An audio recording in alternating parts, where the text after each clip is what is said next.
Imagine waking up with total amnesia on an interstellar spaceship light years from home. You know you're humanity's last desperate gamble. Every memory gone, every face forgotten, but the monumental weight of the mission, undeniable. Today we're diving deep into that exact scenario and the incredible journey of ingenuity, sacrifice, and, well, unlikely friendship at its heart. Precisely. Yeah, we're embarking on a deep dive into Andy Weir's Project Hail Mary. It's that hard science fiction novel that really captivated readers back in 2021, much like, his earlier work, The Martian. We've pulled together insights from a comprehensive study guide, various articles, and research to really help us navigate its intricate plot, those unforgettable characters, and the compelling scientific concepts driving the story. Right? So our mission today is basically to give you a shortcut to being truly well-informed on this tale. We want to extract the most important nuggets of knowledge and insight, make it clear why this story resonated so widely. And it even led to film adaptation rights being snapped up back in 2020 before it was even published. It's this amazing blend of scientific realism and the wonderfully speculative. But okay, to kick things off, you might be asking, what kind of crisis could possibly trigger such a desperate one-way mission? Well, it wasn't just a crisis. It was humanity facing total irreversible extinction. Earth's sun itself was under attack by something truly alien and, frankly, terrifying. An extraterrestrial life form called astrophage. Imagine that, our primary energy source just slowly being consumed. These astrophage, they feed on solar energy, causing our sun to dim at an alarming rate. Yeah, and this wasn't just some gradual fading, was it? The novel really spells out the terrifying specifics. Oh, indeed. The astrophage have this distinct migration pattern. They move between the sun and Venus by emitting infrared light, a phenomenon the scientists actually termed the Petrova line. They were essentially draining our star's energy.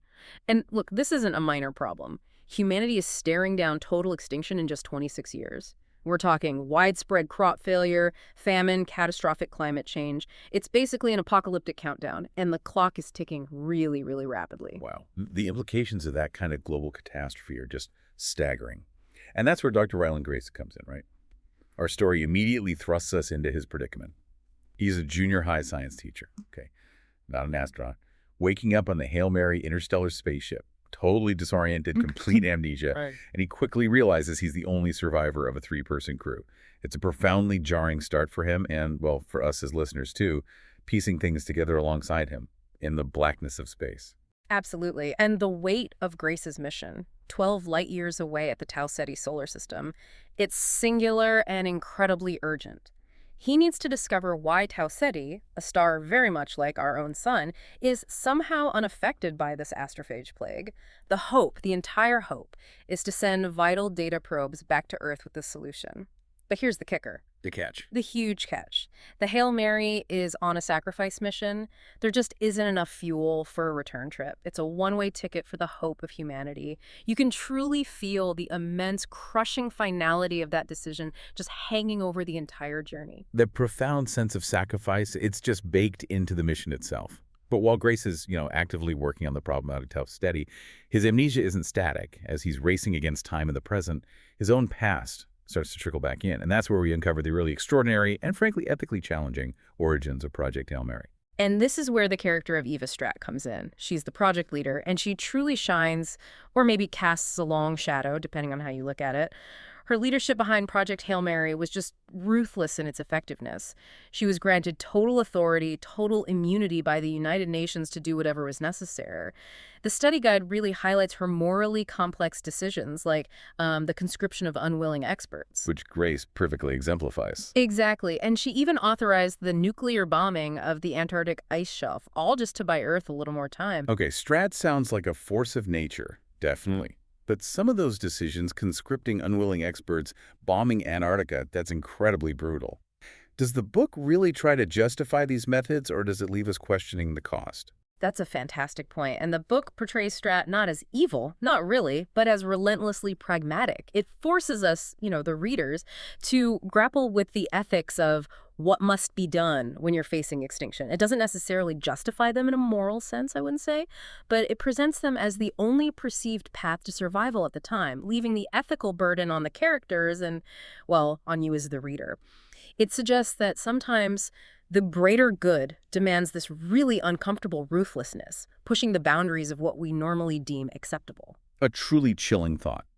And we learned that the original mission crew, Martin Dubois and Dr. Annie Shapiro, Mm. they were chosen for a very specific, very rare genetic trait, right? A DNA sequence predicting coma resistance. Yeah. Absolutely crucial for surviving the 4-year journey in medically induced comas. But then, in just a devastating twist of fate, an accidental explosion tragically kills them both simultaneously. Yeah, and it's at that exact point that the sheer desperation and, honestly, the resolve of Strat become undeniably clear.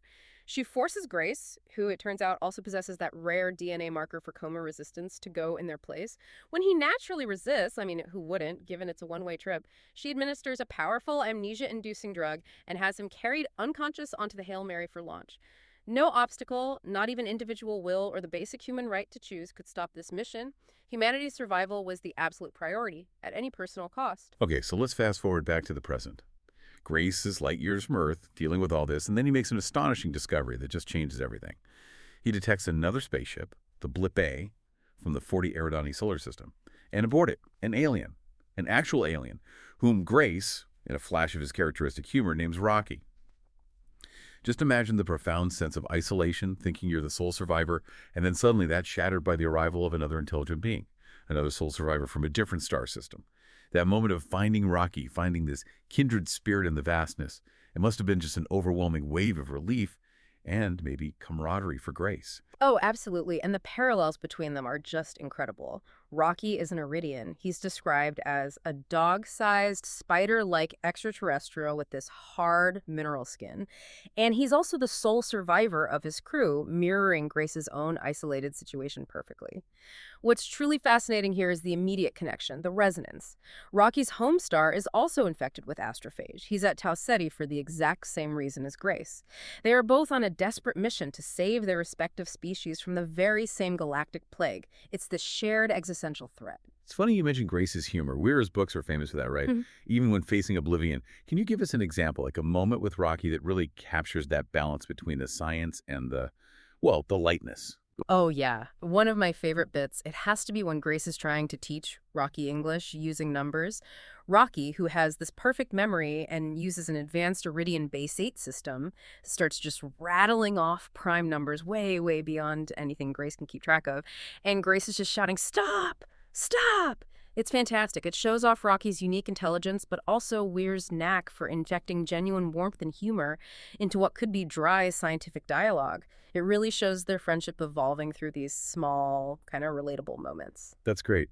And Rocky's biology and capabilities are truly remarkable too, aren't they? He's sightless, relies on highly developed sonar senses. Possesses a perfect memory, yeah, Yeah. and has incredibly advanced engineering skills. Yeah. He can even produce this material called xenonite, a pure xenon compound that's stronger than any material on Earth. And despite the initial communication challenges, they start with scale models, which is just charming and ingenious in itself. They eventually develop verbal communication using translation software. And this allows them to form this really close friendship. It's built on shared intelligence, mutual respect, and yeah, that similar, slightly quirky sense of humor. And their collaboration is what really cracks the case, so to speak. Exactly. Working together, Grace and Rocky make the crucial breakthrough.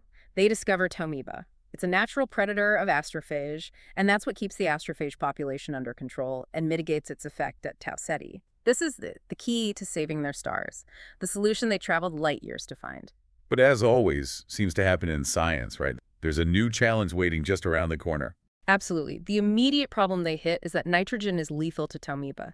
This is a huge issue because Earth's atmosphere and Venus, where the astrophage breed near Earth, is nitrogen-rich. So using their combined ingenuity, they set about breeding a new nitrogen-resistant Tomiba strain.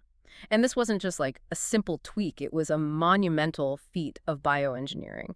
It required this incredibly deep understanding of alien life at a molecular level to adapt it for completely new environments. Really scientific ingenuity at its peak, turning a local Tau Ceti solution into a potential galactic one. Amazing. Then Rocky, the master engineer, expertly repairs the damaged Hail Mary.